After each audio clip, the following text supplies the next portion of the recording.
Today I've got a story with a bit of a difference.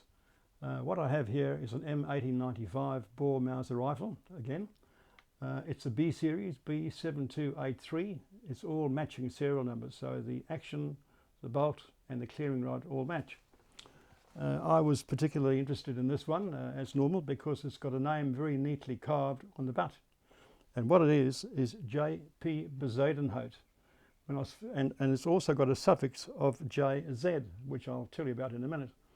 When I first saw this name, I thought, well, I think this fellow spelled his name incorrectly. But thanks to a few colleagues in South Africa and also gentlemen in Holland, very kindly checked this out for me. And in fact, the Bezuidenhout is a very old Dutch spelling of the surname.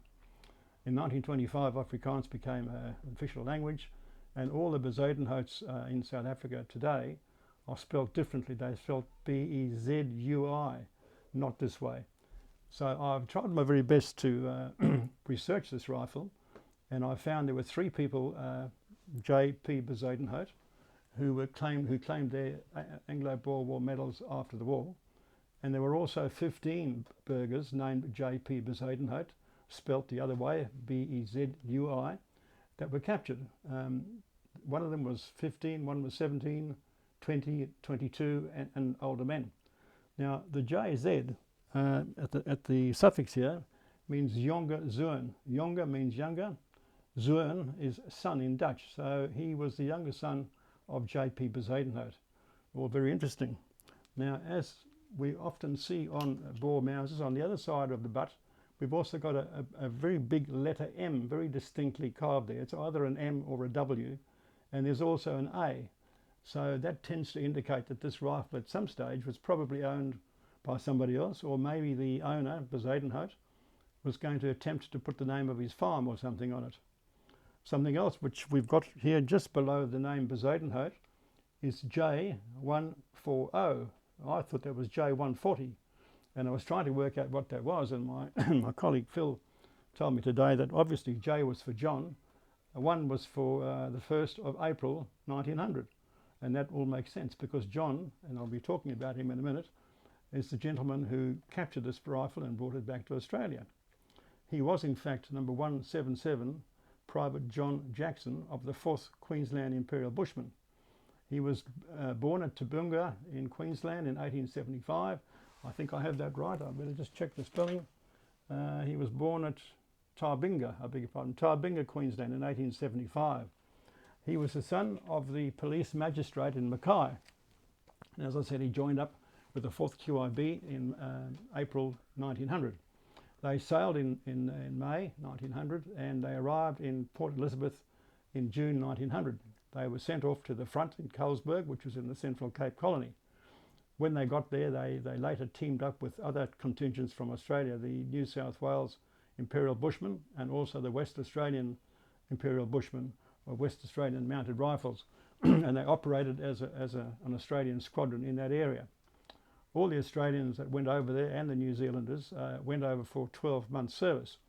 So at some stage during his time over there, John Jackson captured this rifle. We don't know the circumstances under which he managed to do that. But this is where there's a slightly different story to how he brought this rifle home. I've come across probably 3 or 4 of these over my years of collecting, and certainly in Australia and New Zealand we call it a duffel cut. Basically, not all of the guys, but some of the chaps obviously were concerned about bringing back a rifle to Australia and New Zealand, and they were concerned that possibly customs would stop them, and how could they conceal a firearm. So what some of these guys did, and certainly Mr. John Jackson did the same thing, they took the barrel and action out of the stock, and then very neatly they removed the mid-barrel band and did a cut, which we'll show you, right underneath the barrel band. So when they got back home, they could assemble the rifle again, put the barrel band over the cut, probably put a dowel in there, which is what I've done before, and away you go. So what they would then do is put the separate barrel and also the shortened stock into the kit bag, probably chuck a bit of clothing over the top of it, and then bring it back home and hopefully get through customs. Well, for those fellows who went to all that trouble, they didn't really have to do it, because the end result was that in those good old days, customs weren't particularly bothered. So chaps were bringing back rifles right, left and centre, you know, captured rifles, other rifles that they picked up on the battlefield, etc. So it was a long exercise which they did, but really they didn't have to do it. So back to Mr. John Jackson. As I said, he brought this back home to Australia, to Queensland, and he ended up giving this rifle to his brother. Now, in his absence, his brother had named his son John Jackson after his brother. So we have a Mr. John Jackson Jr. And for many, many years, in fact decades, John Jackson Jr., we'll call him that, although he's now an elderly gentleman, kept this rifle in his house on the wall as a trophy, along with a sword, which was brought home by John Jackson as well. Well, some years ago, we had an amnesty, a firearms amnesty in New South Wales. And there was a lot of information put over the TV and on the newspapers, etc., saying, please surrender your rifles. Any one of you who's got an unregistered rifle, firearm, pistol, whatever, take it down to your local police station and you can surrender it. There'll be no questions asked, there'll be no penalties, it'll be destroyed.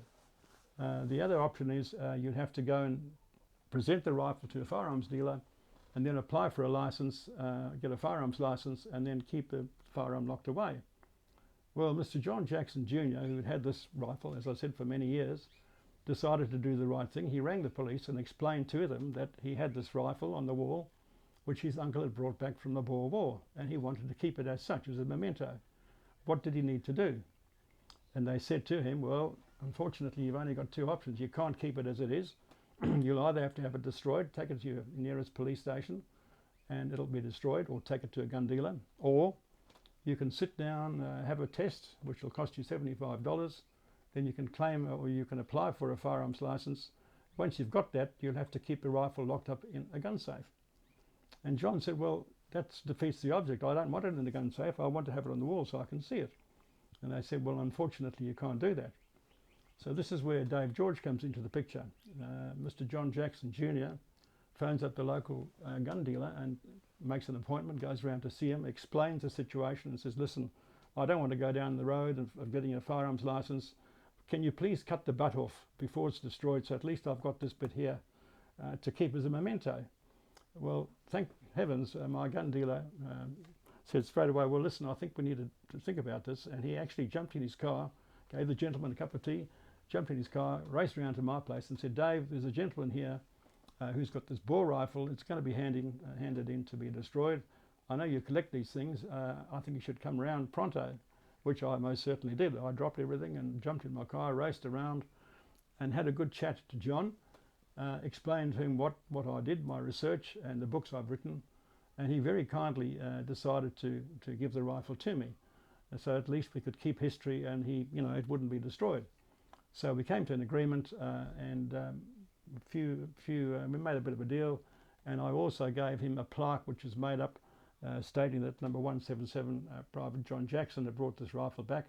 The Boer Mauser was named to Bezuidenhout. So John was very happy, and I most certainly was as well. And at least we've managed to preserve history. So that's the story of how I managed to get hold of this rifle. I was happy, and so was John.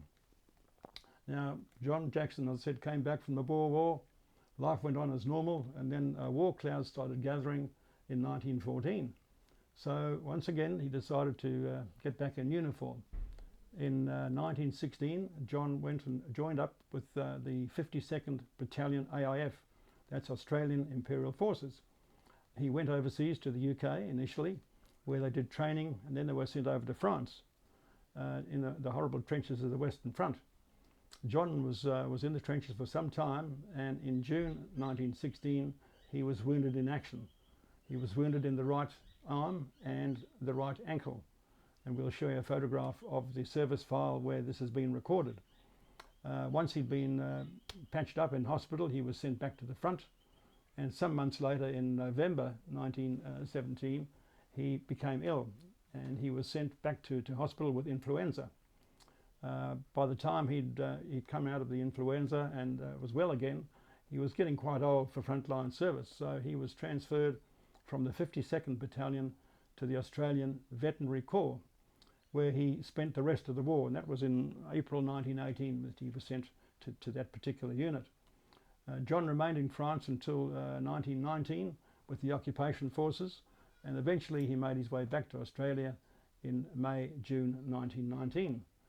So that's the story of this Mauser, which very nearly came to a horrible ending, and thank heavens I've managed to keep it into my collection, and we've preserved history.